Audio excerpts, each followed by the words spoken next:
On January the 18th of 2009, at about 2 o'clock in the morning, I received a phone call from my son Edward, which was a parent's worst nightmare. I tried to talk to Ed and say, calm down, tell me where you're at, tell me what's going on, and he just kept screaming and crying and saying, Dad, we were hit by a car. Dad, we were hit by a car. I was living in Winchester, Virginia with our youngest son and was woken by the phone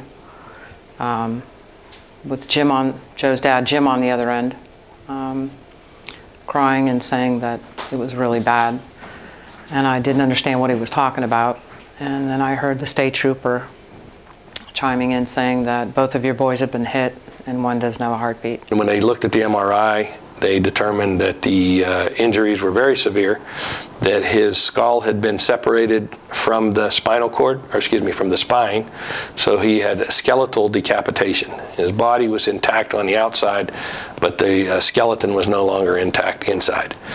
The doctor said that it's very unlikely that he would live, but if he did, he would never have a conscious thought. He would never have a purposeful movement. That if he survived, which was highly unlikely, he would be in a persistent vegetative state for the rest of his life. They were wrong. They were very wrong. On the fifth day when we went in there to see him after being up with the kids all morning, talking about what we should do for Joe. When he cried tears from the coma, that was basically, that was our, way of Joe telling us, look, I'm in here fighting. Don't give up on me. I said, no, Joe, nobody here, just me and your mother and you. And he said, sit down. So we sat down and he said, I died and I went to heaven. And I said, I know, Joe, I was there. And he acted very surprised and he said, you know? And I said, yeah, I was there, Joe, when you died. And then he said, well, let me tell you about heaven. Basically, he described it as every sense that a human has. It was the most wonderful experience of each of the senses.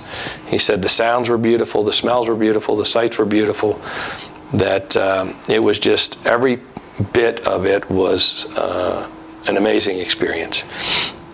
I asked him if he saw my mother, my father, others who had passed before, and he said no. That he was stopped at the gate and he was told that he couldn't go in because it wasn't his time.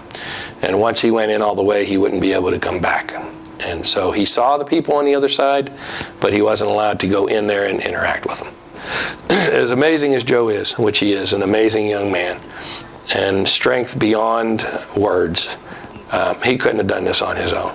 I mean, considering the injuries and how much he's overcome, coming up on 7 years now, there had to be divine intervention. So there's no doubt in my mind that the Lord has been with Joseph and continues to be with Joseph, and he is seeing him through this.